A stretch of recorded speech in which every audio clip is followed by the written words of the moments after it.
So we have been introduced to this prophet named Balaam, and we see that Balak, the king of Moab, is trying to convince him to curse the Israelites. Let's go a little bit deeper and check this out. Numbers 23 and 1. And Balaam said to Balak, Bring me here 7 altars, and prepare me here 7 oxen and 7 rams. At the end of the previous chapter, Balak was taking Balaam to one of the high places. This is the places of worship in the pagan society. And we have Balaam giving instruction to Balak in what they are to do. We have the command to build altars, 7 of them, the number of completion. One of God's favorite numbers, I suspect. And then we have the ox and the ram to be offered on each of these altars. Numbers 23:2. And Balak did as Balaam had spoken. And Balak and Balaam offered on each altar a bull and a ram. 23:3. And Balaam said to Balak, Stand by your burnt offering, and I will go. Perhaps the Lord will come to meet me, and whatever he shows me, I will tell you. And he went to a bare height. So now that these altars are made, they're going to be using them. And we see that the offerings are made, a bull and a ram. And during this offering process, Balaam is going to go and communicate with the Lord. There is a hint of uncertainty here in Balaam's words. Perhaps there are times when the Lord doesn't answer him, but he is going to try to communicate with the Lord nevertheless. Numbers 23:4. God met Balaam, who said to him, I have prepared 7 altars, and I have offered on each altar a bull and a ram. 23:5. And the Lord put a speech in Balaam's mouth, and said, Return to Balak, and thus shall you speak. So God has communicated with Balaam, and he has given him the words to speak to Balak the king. Now it's possible that this was something against Balaam's free will, that God was forcing him to do this. God really didn't want Balaam to go with these people. He rejected their offer for cursing the Israelites, and he is kind of being put in a difficult position. So it makes sense for him to be a little bit more harsh with Balaam when it comes to the way that Balaam is to communicate to this king. Not allowing his words to be twisted, not allowing his words to be manipulated, for he is controlling what Balaam will say. Numbers 23:6. Balaam returned to Balak, who was standing by his burnt sacrifice, he and all the princes of Moab. 23:7. Balaam took up his figurative speech and said, Balak, the king of Moab, has brought me from Aram, out of the mountains of the east, saying, Come, curse Jacob for me, and come, violently denounce Israel. So Balaam has returned after communicating with the Lord. And we can see immediately that his method of speech and his way of communicating are different, for the Lord is speaking through him and speaking in this figurative speech. Other translations use the word parable. And we see that Balaam is laying out the truth of what it is that these events are, that he has been called out to denounce Israel, to curse the Israelites. I find the word choice used here quite fascinating. For God, when he looks at the world and looks at the different regions, he doesn't use the same nomenclature as we do in the modern era for what region is what region. He looks at them in the ancient sense. Who originally settled there determined what the land was called. And we see here that he is using the ancient name of Israel, Jacob, his name before it was changed by the Lord. So this whole conversation is quite interesting when you look at the nuance in how this communication is going. Something that is very different than the way Balaam was communicating to Balak beforehand. That you can certainly see that this is a different voice coming from him due to the vocabulary. Granted, this is a translation that we are reading, but the translation is based on the original language, which showed this as well. Numbers 23:8. How can I curse those God has not cursed? How can I violently denounce those the Lord has not denounced? We as the readers understand things very differently than what Balak would understand.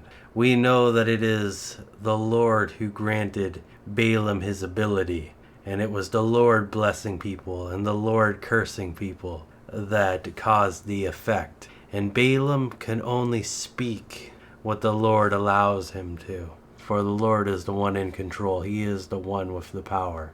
Balaam doesn't have any power on his own, but that which is given to him from the Lord. Of course, Balak would like him to curse the Israelites, but that goes counter to what the Lord desires, so it's just not going to happen. In this speech, in this communication, Balaam is attempting to communicate this idea to Balak so that he understands the circumstances. But of course, Balak is not a believer in the Lord. He is not someone that follows the Lord.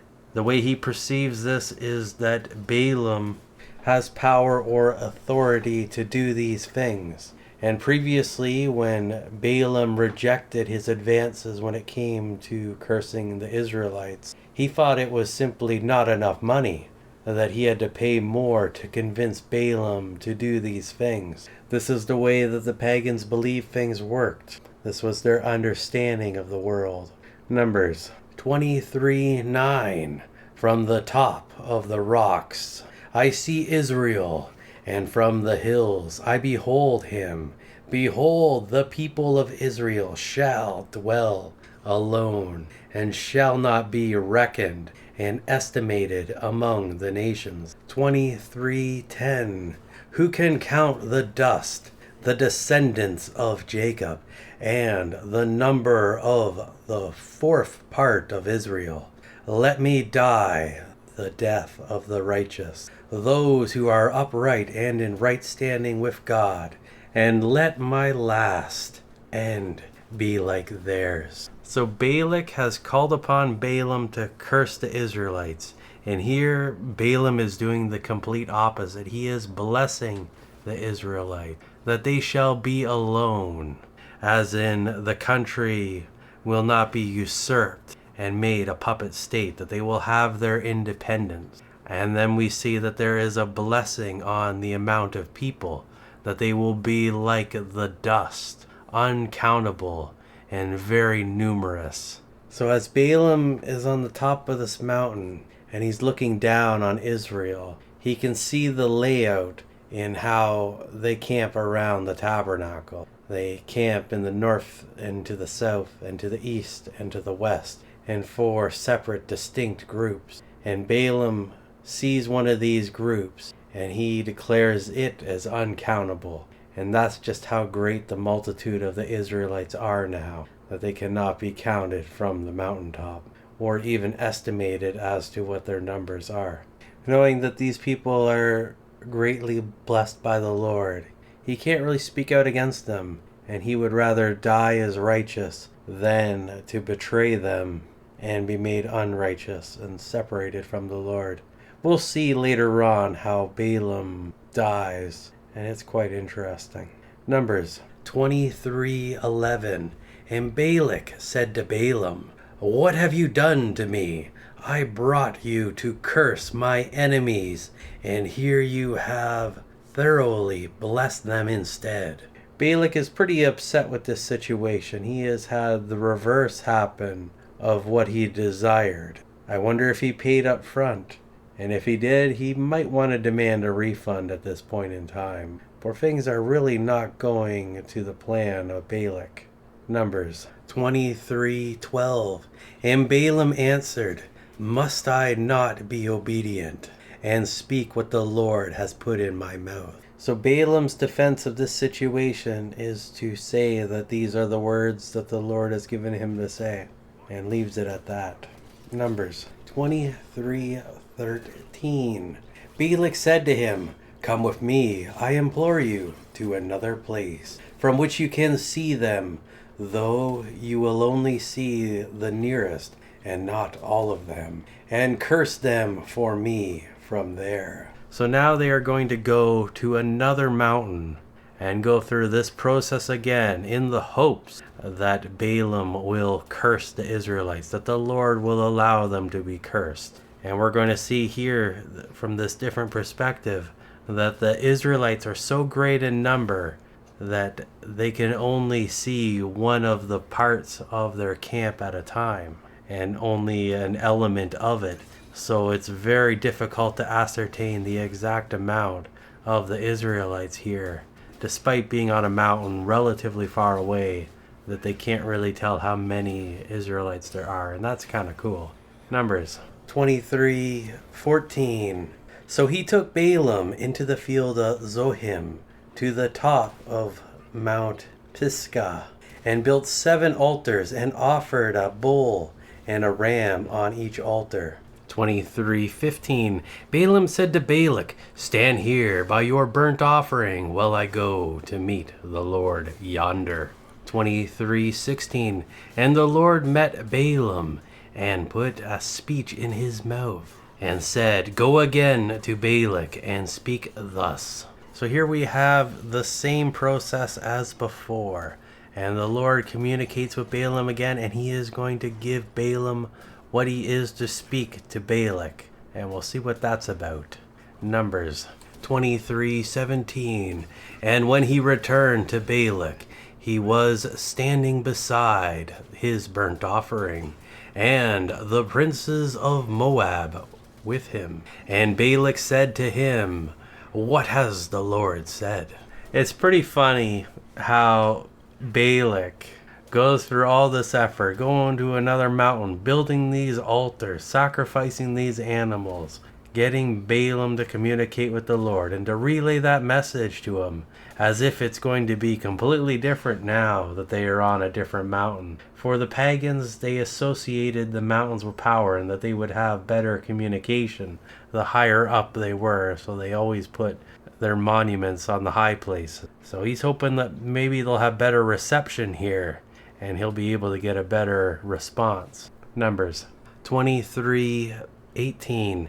Balaam took up his figurative discourse and said, "Rise up, Balak, and hear. Listen closely to me, son of Zippor." So here we have Balaam speaking in this different speech pattern again, for the Lord is speaking through him, and he is trying to explain things to Balak as clearly as possible, so that he'll have the opportunity to understand and to know what these circumstances are.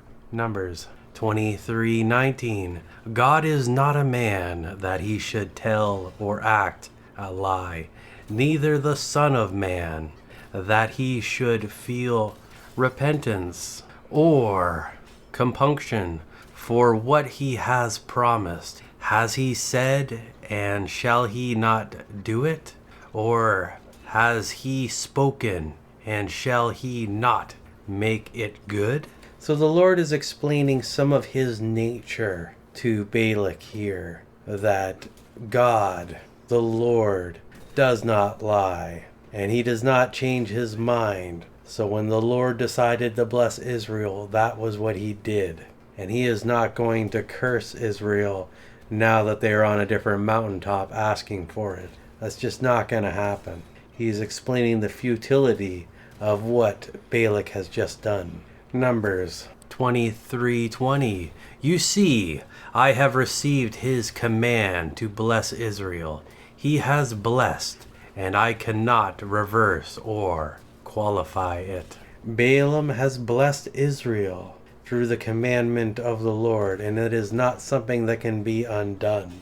Hopefully, Balak can understand this and maybe come up with a better strategy to deal with the Israelites than to curse them here. Numbers 23:21.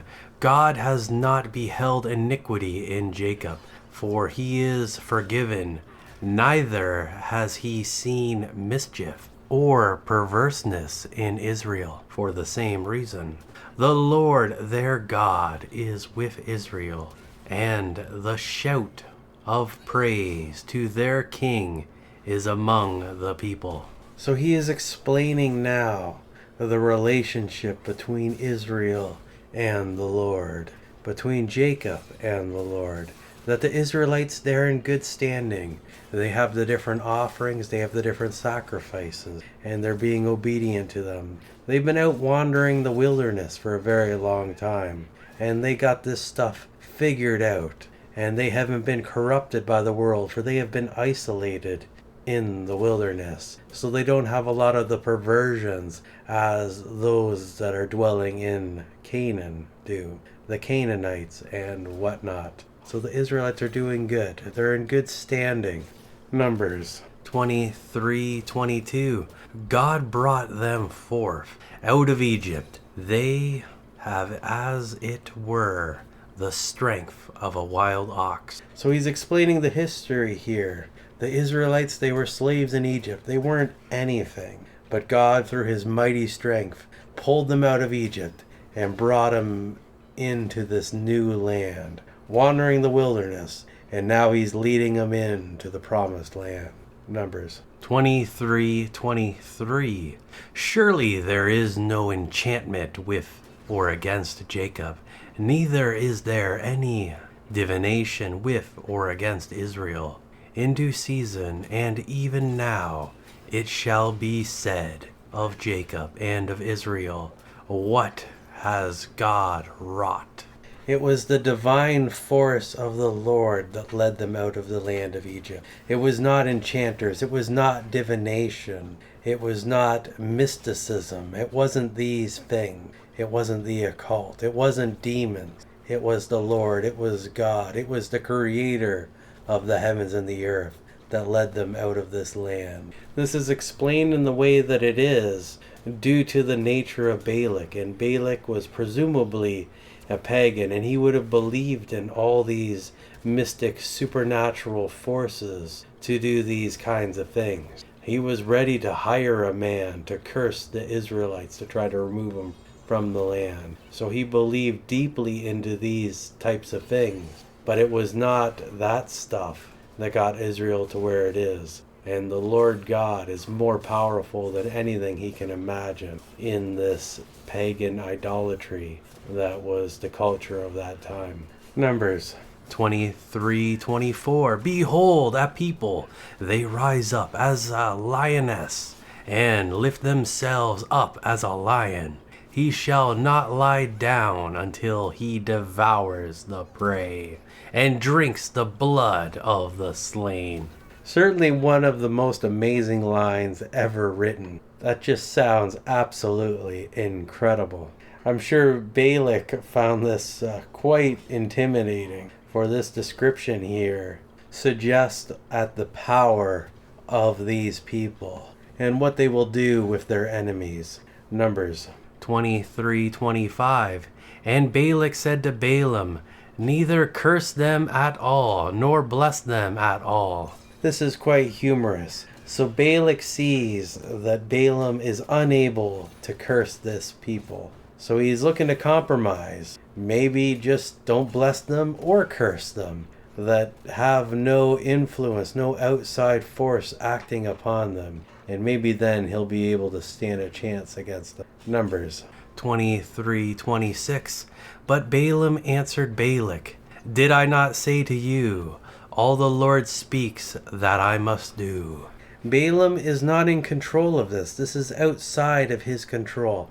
And he's repeating this to Balak to know that no matter what he does to him, it'll have no influence on what the Lord decides to do.